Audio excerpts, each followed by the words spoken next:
부활의 기쁨의 여망과 여운이 오늘뿐만 아니라 매주일마다 날마다 있으시기를 주의 이름으로 축복합니다. 자, 여러분들을 주의 생명의 말씀으로 인도합니다. 오늘 말씀 본문의 제목은 그리스도의 희생의 완전성인데요, 특별히 새 언약의 피에 대한 말씀이기도 해요. 어떤 분들에게는 조금 어려운 말씀일 수도 있습니다.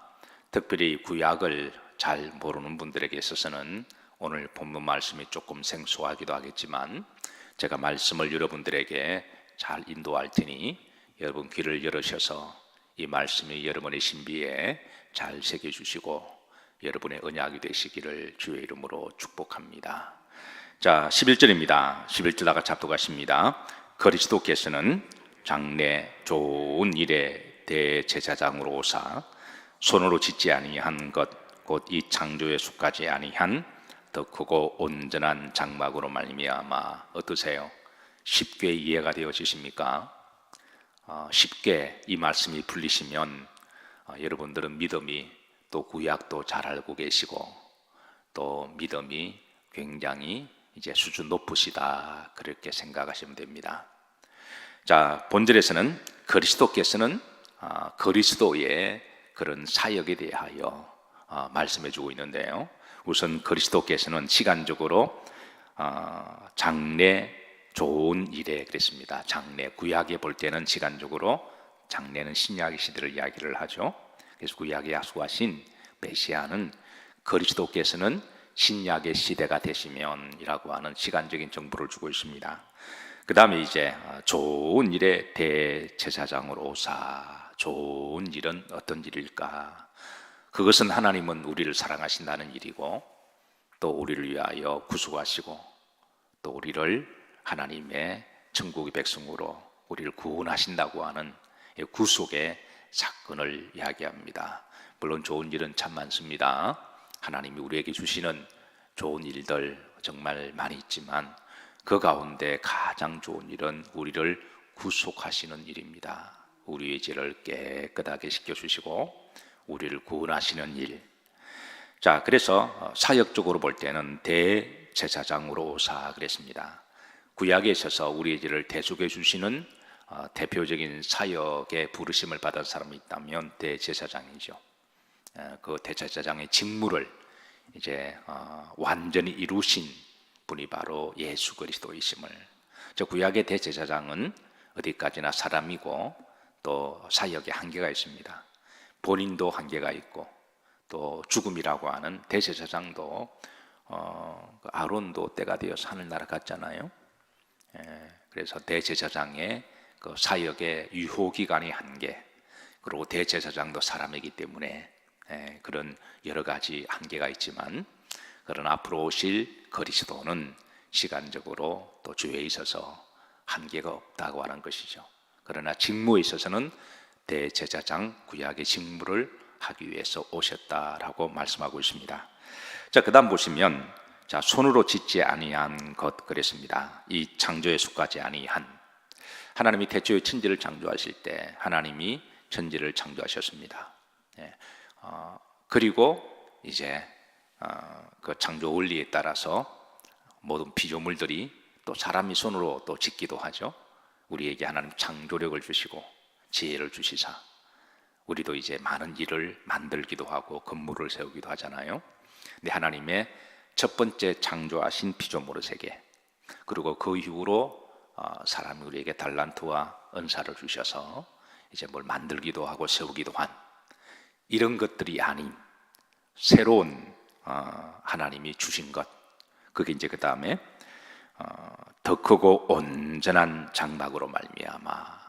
더 크고 온전한 장막, 이것은 두 가지를 의미를 하는데요, 첫 번째는 시내산에서 주신 성막을 이야기합니다.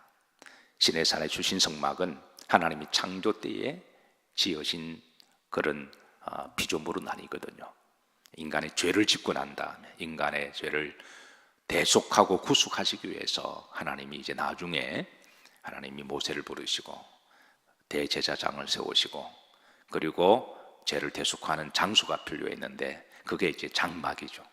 이게 장막에서 하나님이 이제 우리의 죄를 대속하셨다라고 하는 이 사건을 이야기를 해요. 그래서 구약의 시내 산의 장막은 창조 때 짓지 아니한, 그리고 사람의 손으로 지을 수가 없는 바로 그 시내 산의 장막을 이야기합니다. 그러나 이 장막은 또 보십시다. 더 크고 온전한 장막으로 말미암아, 이거는 이제 완전한 장막, 궁극적으로는 하늘의 장막을 이야기하고 있습니다. 하늘 성전을 이야기를 하고 있습니다. 그래서 제가 늘 강조하지만 우리 그리스도인들은 성전의 복이 있어야 돼요. 성전의 복이 있으셔야 되고요. 어떤 분들은 안타깝게도 성전의 복이 없는 분이 계십니다. 근데 성전의 복을 위해서 기도하시길 바랍니다. 그래서 우리는 이 땅에서 하나님의 이 성전 장막의 복을 누리다가, 그리고 이제 매주마다 날마다 내 집을 가까이, 그래서 가까이 우리가 몸된 교회를 섬기다가 들어오다가, 그리고 때가 되면 우리가 하늘나라에 들어가는 거예요. 그게 이제 자연적인 신앙의 루틴이죠. 그래서 성전에 들어올 때마다 우리 성도들은 하늘 성전에 들어가는 그런 리허설을 하신다 생각하시고, 들어올 때마다 정결하게 들어오시고 믿음으로 들어오시고, 그리고 기름과 등불을 준비하여 들어오시고, 어린아이 같은 마음으로 들어오시고, 또 기쁨과 즐거움으로 들어오시고, 또 들어오셔서 또 사랑과 섬김으로 또 행복한 교제가 있으시기를 그래야 됩니다. 어떤 분은 교회만 들어오면 자꾸 이렇게 마음이 불편하고 시험 들고 주변 사람들하고 삐지고 그러면 안 돼요. 그런 게 있더라도 그거를 빨리 정결하게 하고, 우리가 천국 들어갈 사람인데 천국 가서 누구하고 싸울 수 없잖아요. 천국 들어가 자꾸 삐지면 안 되잖아요. 그래 교회에 들어오셔서는 이렇게 그런 예수님의 마음을 가지고 우리가 그렇게 기쁘고 행복하게 할 때 하나님이 이렇게 천국으로 이렇게 자연스럽게 이어지게 하시는 것이죠. 자, 12절입니다. 다 같이 합독하십니다. 염소와 송아지의 피로 하지 아니하고 오직 자기의 피로 영원한 속죄를 이루사 단번에 지성소에 들어가시느니라. 11절과 이어지는 말씀이죠. 오실 메시아는 대제사장 직무를 가지고, 그리고 사역의 장소는 성소입니다. 그 성소에서, 구약에는 성소에서 제물의 피를 가지고 하나님 앞에 대속하는 제사를 드렸잖아요. 그런데 신약에 와서는 예수님이 대제사장이 되시고 짐승의 피가 아니라 자기 피로, 자기 자신을 피로 하나님께 드려서, 그래서 그 피를 가지고 구약에는 이제 지성소에 들어갔듯이 예수님은 하늘 지성소에 들어가셔서 우리의 모든 죄를 한 번에 예수님의 보혈로, 구약은 짐승의 피가 유효기간이 1년입니다. 그래 해마다 속죄 제사를 드려야 되지만 예수 그리스도의 보혈은 우리가 그럴 필요가 없다는 거예요. 한번 나의 구주로 믿었으면 그건 영원토록 가는 거죠.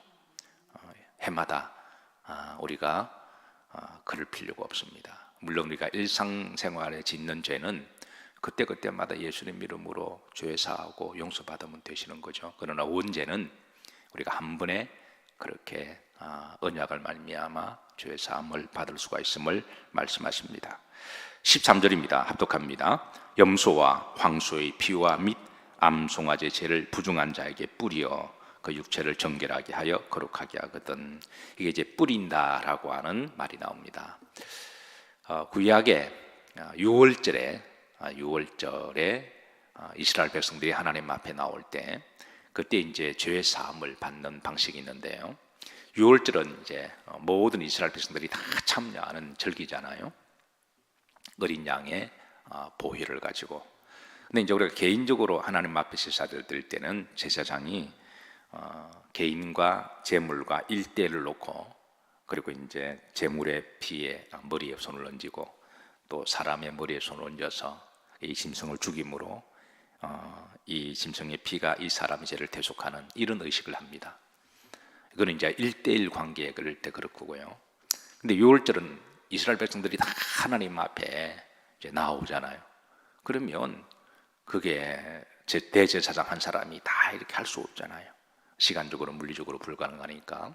이럴 때는 이제 높은 언덕 위에서 그 밑에 있는 사람들, 유월절 드리는 그 사람들을 모여 있을 때에 그때 대제사장이 제물의 피를, 어린 양의 피를 가지고 우슬초에 발라서 손가락에 묻혀서 이렇게 뿌리는 의식이 있습니다. 우슬초로 이렇게 뿌리기도 하고 손가락으로 피를 뿌리는, 이게 이제 뿌리는 의식이라 그러거든요. 이걸 피뿌림이라고 이야기합니다. 아주 독특한 용어입니다. 오직 기독교만에 있는 독특한 신학적인 용어인데요.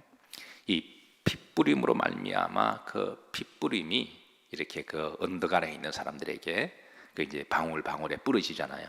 그게 이제 어린 양의 피로 대속을 받은, 그게 이제 집단적으로 구원받는 구약의 언약의 방식이었습니다. 지금 이제 그 방식을 이야기를 하고 있어요. 자, 그래서 여기 보시면 구약에서는 염소, 황소의 피, 암송아지의 제, 이건 다 제물의 걸 이야기하죠. 부정한 자에게, 죄 있는 자에게 뿌리여, 그래서 그 육체를 정결하게 하여 거룩하게 하는 구약의 핏뿌림의 제사 방식을 언급하면서 14절입니다. 이어집니다. 합독합니다. 하물며 영원하신 성령으로 말미암아 흠없는 자기를 하나님께 드린 그리스도의 피가 어찌 너희 양심을 죽은 행실에서 깨끗하게 하고 살아계신 하나님을 숨기게 하지 못하겠느냐 그랬습니다. 구약에서는 대제사장이 언덕 높은 곳에서 이제 제물의 피를 뿌리듯이, 신약에서는 예수님이 갈보다 십자가 위에서 온 인류를 향하여 주님의 피를 뿌리는 것을 지금 말씀하시는 거예요. 그래서 그 피 뿌림에, 그거는 우리가 그 약속을 믿는 거죠. 우리 인격과 영성을 가지고 그 약속을 믿는 자들에게 성령으로 말미암아, 구약에서는 어린 양의 피를 막 실제로 제가 성지 탐방을 갔을 때 대제사장이 예루살렘 예루살렘의 산 마주보편에 있습니다. 그 마주보편 그 산에서 유월절 드리러 오는 그런 사람들이 유월절 예루살렘 성전 마주보편 높은 언덕에서 그 밑에 모여 있는 사람들에게 피 뿌리는 것을 제가 그 장소에 가본 적이 있어요.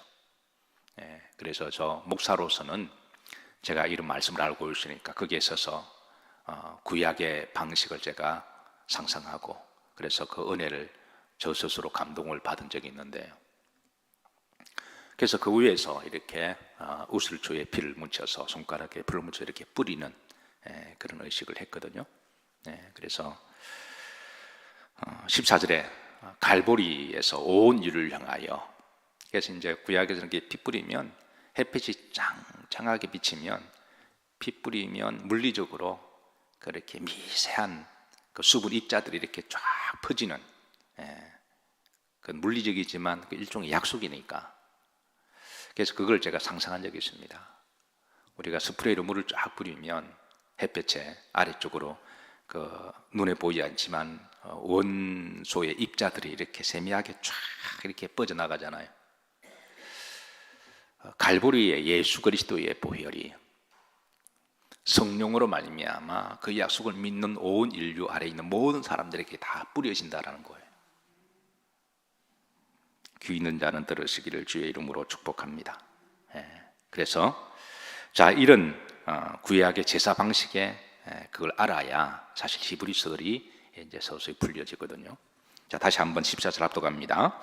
하물며 영원하신 성령으로 말미암아 흠없는 자기를 하나님께 드린 그리스도의 피가 어찌 너희 양심을 죽은 행실에서 깨끗하게 하고 살아계신 하나님을 숨기게 하지 못하겠느냐. 갈보리 십자가에서 구약의 모든 율법을 다 이루셨다라는 말씀을 하고 있습니다. 자, 15절입니다. 합독합니다. 이로 말미암아 그는 새 언약의 중보자시니 이는 첫 언약의 때에 범한 죄에서 속량하려고 죽으사 부르심 일본 자로 하여금 영원한 기업의 약속을 얻게 하려 하십니다. 새 언약의 중보자시다. 새 언약의 중보자 예수 그리스도. 첫 언약 때에 범한 죄에서, 원죄를 이야기하죠. 아담이 지었던 원죄의 속성이 아담 이후로부터 계속 내려오는 그 원죄를 예수 그리스도의 갈보리의 십자가에서 자기 피로 죽으신 그 피로 우리를 마신다, 속량하신다 라고 하는 복음입니다. 그래서 여기에 부르심을 입은 자, 이 약속을 믿는 자입니다. 약속을 믿는 자들. 구약에서는 예루살렘까지 가야 돼요. 그래서 구약에는 이스라엘 백성들이 살다 보면 디아스포라가 되잖아요. 살다 보면 전쟁 때문에 이민 가기도 하고 페르시아로 가기도 하고 바빌론으로 가기도, 애굽으로 가기도 하고 지중해 배 타고 저 스페인에 가기도 하고, 예, 전 세계 흩어져 살았지만, 근데 주님 모시기 새 언약의 전까지는 6월절은 반드시 예루살렘으로 와야 돼요. 그게 구약의 하나님의 율법입니다. 그래서 정통 유대인들은 지금도 6월절 되면 반드시 가요. 다른 절기는 몰라도 6월절 절기는 가요. 그래서 해마다 6월절이 되면 예루살렘이 미어터지죠. 예, 저도 하나님 은혜가 기회가 되어진다면 제 목회 전 가운데 6월절 때 예루살렘에 한번 방문해서, 그래서 저들이 어떻게 구약의 전성을 이어서 6월절을 드리는지 제 눈을 좀 목격하고 싶은데, 이 기간이 꼭 우리 부활절과 겹칩니다. 그래서 우리 기독교에서 부활절은 매우 중요한 절기이기 때문에 늘 계획을 잡았다가도 그냥 취소해버리고 그랬는데요. 물론 이제 우리가 예수 그리스도 안에서 율법을 다 우리가 완성한 자고 율법에 매여 있을 수는 없지만, 그러나 구약을 알아야 신약이 중요한 것 알죠. 구약도 알지 못하면서 무조건 자유하다 이러면 이것도 사실은 이것도 웃기는 거예요. 예. 뭔가 제대로 알고 난 다음에 그게 자유하고 거기에 대한 또 영적인 의미는 계속 이어지는 거니까. 예. 어쨌든 이제 중반절에 부르심을 입은 자로 하여금, 이거 이제 언약을 믿는 자를 말하는 거죠. 예. 영원한 기업의 약속, 영원한 기업의 약속을 얻게 하셨다. 예. 영원한 기업의 약속을 예수 그리스도 안에서 영원한 기업의 약속을 얻게 하셨다. 자, 그러면서 이제 16절 갑자기 유언을 이야기합니다. 유언 비유를 하세요. 16절 앞도 갑니다. 유언은 유언한 자가 죽어야 되나니 그랬습니다. 여러분 혹시 유언을 남긴 분 계세요?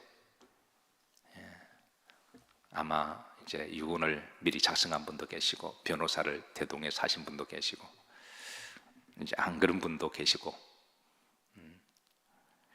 미국에 있을 때 한 가지 좀 재미있는 에피소드가 있었습니다. 어느 군사님이 제게 와서 목사님 그 어머님이 참 훌륭하신 어머님이신데 자기를 위해서 생명보험을 이제 드신다고 그래요. 그래서 자기는 어머니 그러지 마시라고. 어머님, 근데 이제 엄마로서 사랑하는 딸에게 살아생전에 그때는 다 먹고 살기 힘든 때니까 뭔가 제대로 해준 것도 없어서 그 생명보험을 들어서 내가 죽으면 그 보험금을 너가 타서, 그래서 내가 쓸 수 있는 것은 그래도 그것밖에 없다. 노구의 몸을 가지고. 그때 그분이 연세가 좀 한 60 중반 70 정도 되셨던 때예요. 예. 그래서 이제 우리가 70 정도 되면은 저 오늘 내일 모르잖아요. 그 대신에 너가 이제 매달마다 내는 보험금을 좀 내주면 어떻겠니? 그렇게 해서 이제 서로 실랑 잃어버리다가 어머니 그러지 마, 오래 사시라고 그런. 이제 결국은 어머니가 하도 그래서, 근데 금액이 꽤 많은 걸로 알고 있어요. 예, 금액이 우리나라 돈으로 한 10억 정도 되는 금액을 맞추어서 생명보험금을 그렇게 드셨습니다. 그리고 한 2달 있다가 그 권사님이, 따님이 제게 목사님 어머님이 그렇게 하셔서 들었는데, 이제 그거는 생명보험은 어머님 돌아가셔야 효력이 발생되는 거잖아요. 그래서 그 군사님이 딸이 엄마 볼 때마다 언제부터인지 몰라도 이상하게 보이더라는 거예요. 그리고 그 엄마도 딸을 볼 때마다 하는 말이 내가 빨리 죽어야 되는데 딸은 엄마를 향해서 엄마 뭔 소리냐고 그렇게 하면서도 볼 때마다 쳐다보는 눈빛으로 어떤 경우는 오해가 되기도 하고. 근데 참 두 분도 훌륭하신 분이에요. 근데 그 어머님이 지금까지 살아계십니다. 지금도 가끔 연락이 되는데요. 지금 아마 100수 정도가 되셨을 거예요. 어쨌든 저는 유언하면 이제 그런 생각이 떠오릅니다.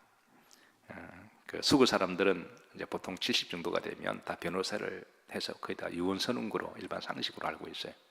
왜냐하면 괜히 그 이제 부모님 돌아가시고 재산 문제 때문에 자녀들이 싸우는 일도 많고, 그래서 이제 변호사를 해서 한 70 정도가 되면 다 유언들을 다 작성하시더군요. 미국 사람들은. 그래서 이렇게 하면 요렇게 딱 하고, 이제 일반적으로 이제 자녀들에게 얼마, 그리고 이제 반드시 교회의 한 20% 30%를 반드시 이렇게 또 하더군요. 문화가 그렇게 해서 딱 정리를 해놓고 그렇게 정리하는 걸 봤습니다. 어쨌든 유언한 자가 죽어야 효력이 발생하는데요. 17절입니다. 자, 유언은 합독합니다. 유언은 그 사람이 죽은 후에야 유효한 적, 유언한 자가 살아있는 동안에 효력이 없느니라. 18절에 이름으로 첫 언약도 피 없이 세운 것이 아니니. 무슨 말이에요? 예수님이 십자가에 달려 돌아가실 때 구속의 유언이 완성된다는 거예요. 그래서 제가 지난번 부활절 예배 때 예수 그리스도의 사역은 십자가의 죽으심으로 끝나는 게 아니라 부활하심으로 사역의 완성이라고 그랬습니다. 주님이 죽고 부활하셔야지 주님의 사역이 완성이 되고, 그리고 그걸 믿는 자들에게 부활의 둘째 열매로 우리가 참여하게 된다는 거예요. 지금 그 사역의 유효성을 이야기를 하고 있습니다. 19절입니다. 합독합니다. 모세가 율법대로 모든 계명을 온 백성에게 말한 후에 송아지와 염소의 피 및 물과 붉은 양털과 옥수수를 취하여 그 두루마리 온 백성에 뿌리며, 여기 또 이제 다시 구약의 피 뿌리는 의식을 또 소환하죠. 우슬초에 피를 묻혀서 언덕 아래에 있는 이스라엘 백성들에게 이렇게 막 뿌리고, 그래서 유월절 의식 때 그 피 뿌림 제사장이 피 받으려고 막 이렇게 되는 이런 모습이 연출되게 돼요. 제가 그때 이제 판매한 책을 이렇게 책을 제가 그때 구입했는데요. 그러니까 그 보면 그림도 나와 있고 설명도 잘 나와 있습니다. 그 보면 제사장이 이렇게 언덕에서 뿌리면 그 밑에서 막 그 뿌림 받으려고 막 손들고 이런 모습들을 우리가 교회에 와서 마치 은혜 받는 성도의 모습이어야 되지 않을까 생각합니다. 20절입니다. 이름으로 인한 하나님이 너희에게 명하신 무엇의 피라? 언약의 피라. 21절에 이와 같이 성막에 있는 모든 거룩한 성물도 다 뿌렸다라는 거예요. 21절입니다. 그림자를 보시면 따라서 피 흘림이 없은적 사함이 없느니라. 피 흘림이 없은적 사함이 없느니라. 말씀을 정리합니다. 여러분 교회 들어오실 때마다 하늘 장막에 들어가는 그런 소망으로 들어오시고, 그리고 십자가 바라보시고 강단에서 성령께서 이렇게 피 뿌리실 때 여러분 거기에서 마치 성도가 하나님을 찬양하고 우리가 은혜 받고, 때로는 가슴에 손을 얹기도 하고 손을 들기도 하고 우리가 머리를 숙이기도 하고, 이런 모든 우리 신앙의 의식이 우리가 그리스도의 복음을 의식을 하고 마치 위에서 주님이 손을 들어 피 뿌릴 때, 그때 여러분들이 그 은혜가 여러분의 머리 위에 촉촉히 마시고 여러분의 가슴에 촉촉히 마셔서 매주마다 이 은혜가 예배 때마다 이 은혜가 여러분 심령 깊은 곳까지 들어가시기를 주의 이름으로 축복합니다.